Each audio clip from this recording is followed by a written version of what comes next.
video. This will be uploaded.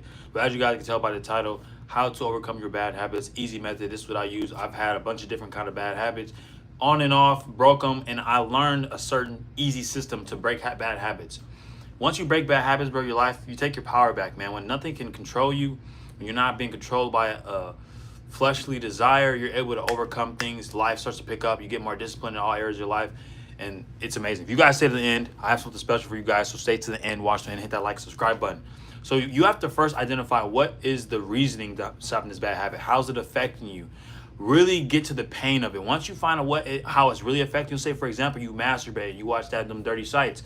You see it's ruining your relationships. You get ED. You know, you can't get up in the bed. It's hard for you to talk to women, man. You have low confidence. Those four really should be enough for you to stop smacking on meat. You should be like, bro, I hate this. Like this feeling that I get when I go out in public, the feeling I get when I'm in the room with a girl. Like it should be enough for you to stop it. If I told you that if you stop doing that, you start practicing semen retention, or you start practicing NoFap, and you start actually doing some of this energy, like going to the gym and working out. If I told you within a week you're gonna feel way different, you're gonna want to do it. You're gonna want to have the results. We're human, bro. Whenever we stop something, we need to feel the routine. We need to feel like we're like rewarded. We gotta feel like we're getting something out of this. Otherwise, you're not gonna want to do it, because if you ain't gonna want to stop a habit if you don't feel like it's helping you see improvements. Like going to the gym, you're not going to see improvements right away, so it's hard to stay consistent with the gym. You know how this works, and I read this from Atomic Habits, is you have to set a system and you have to kind of set like an accountability system, like counting your days almost, or marking off the calendar, or things like that. Like some people, it's like a paperclip method. You have 2 jars, you have 1 jar that's empty, one with paper clips. Every time somebody made a sales call, they'll put a paper clip in another jar. And it gives you this kind of reward. It's something in your brain that when you see that you're making progress on something, it gives you this feeling like, okay, we can keep going. Like the game loading, and the game's loading up, you see the game is almost finished. You can wait. You'll wait through it, right? Especially if you see that it's loading. So one system you can do for yourself, one thing I like to use is called Task List. I have this app, it's literally called Google Tasks. When I have tasks I need to do, or something I'm trying to stay disciplined on, I use this. I'll put down the tasks I need to do for the day, like meditate, journal, read, work out, whatever. And every time I do that thing and I press that button on the task, I feel this feeling of accomplishment. I feel competent and I feel confident, because I'm like, okay, I'm finally stepping into this, right? And let's say, like, depending on what your habit is, there's apps out there. Like there's daily habit trackers. You can go on your Apple store or your Google store right now and download a habit tracker. Now you don't want to track a bunch of habits at once. It's going to get you overwhelmed.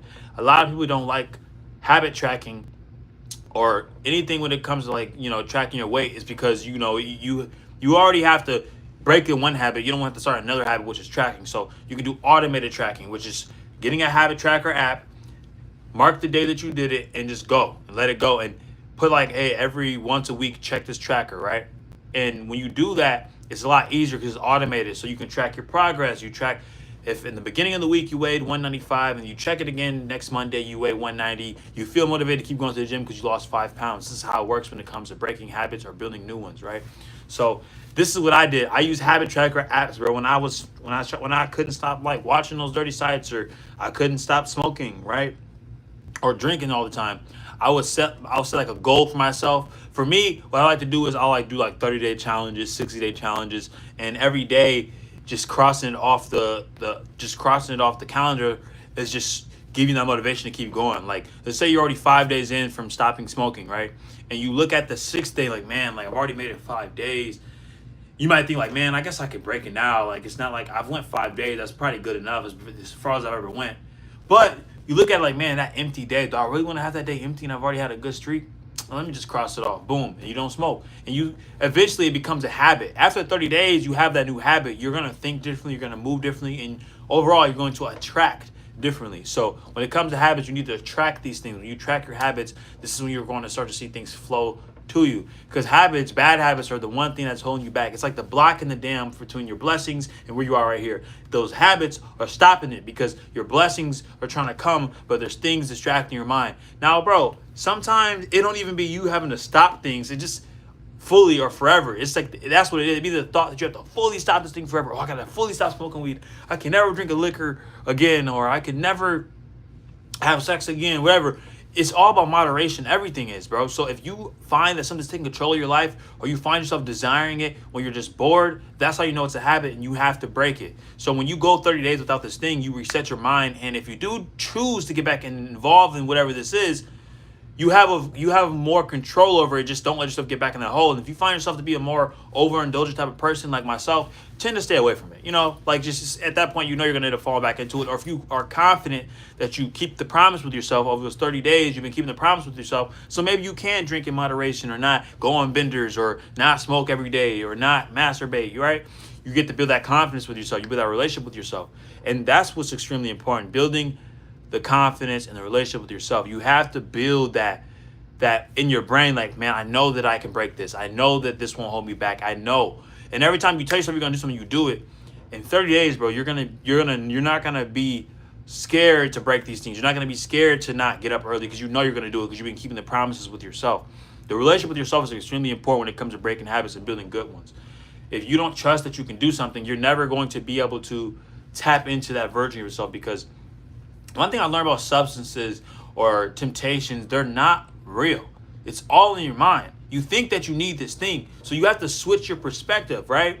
It's not the drink or the smoke that's bad. It's the way you view it. You look at it as a dependence. What are you running from? You got to go a little deeper. Start journaling. Ask yourself. If you start asking and journaling, I promise you, you're going to come to solutions that you didn't have off the top of your head and your conscious, because a lot of it is in your subconscious. So when you're journaling, you bring stuff from the subconscious to the conscious. So one thing that I like to do, or that I have done, was I found myself journaling, and I come to conclusions that I didn't previously come to, right? So maybe I would be like thinking like, bro, why do I desire to do this bad habit when I'm bored? Okay, it's because I'm bored. Why am I bored? Oh, because I'm not following my purpose. Why am I not following my purpose? Oh, because I don't know what I want to do. Oh, why do I don't know what I want to do? It's because I had ideas and I didn't act on them. You get to the root of the problem, and you grow from that, right? Because usually bad habits stem from you not having a purpose, you not having a reason to do anything else. That's what I realized. Whenever I indulge in bad habits over the top, or more than I should have, is because I wasn't focused or aligned with my purpose that I'm here to do.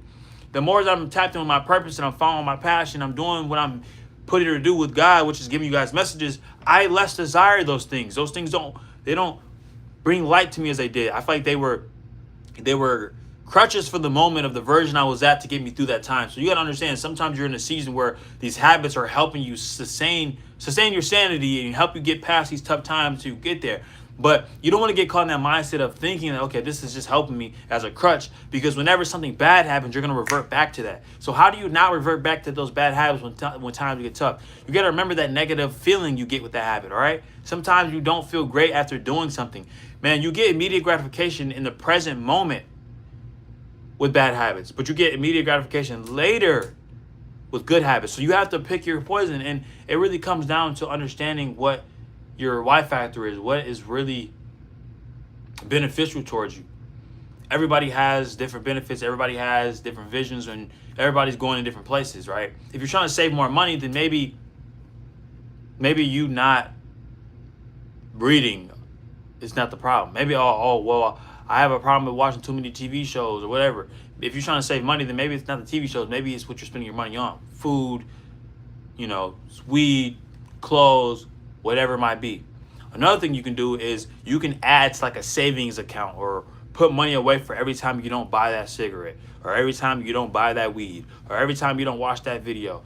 That's $20, $15, or $5 you didn't spend that day, so you can put it in your bank. And every day it stacks up and stacks up. And when you see that money keep piling up because you ain't doing this habit, it makes you feel motivated to keep going, because you want to keep making that money, you want to keep stacking that money up. And that comes with you being accountable towards yourself. And this brings me to my next one, is accountability partner. Now, I noticed that whenever I stopped a bad habit before, one of my other methods at work was having an accountability partner. One of my friends, we both decided to go 30 days, no drinking, go hit the gym, man, work out, completely go full in monk mode, right? And we did it. And I promise, bro, that was one of the craziest. Like, it felt great. We felt accomplished. That drink on that 31st day felt way better than when we would do it once, twice, 3 times a week, or almost every weekend. It had more value. It's like we earned it, And you got to just systemize your life that way and find someone else who wants it as bad as you do. Having someone to hold you accountable is extremely important. There's so many ways for you to have an accountability partner, even if they're not doing it with you. Maybe you want to stop spending so much money, but have your partner or have your friend or someone have like a connection where they can see where you spend money. And every time you spend this money, they get to cut off your hair or cut one of your dreads, or or you owe them $5, you know, whatever it might be. But having an accountability partner and when you have a reward system and you have a consequence when it comes to indulging in a bad habit, it will help you go longer on your journey. So if you're trying to stop something, you just think about what's the worst feeling I had when I was drinking? Okay, I was blackout. I was throwing up. I was wishing that feeling would go away. I woke up hungover, woke up late, was late to work, cut hours off my check. You just think about the negative experiences you have with this bad habit, and you connect to that every time you feel like you want to go back to it, right? And when you do this, it will give you motivation to keep going back on this path, right?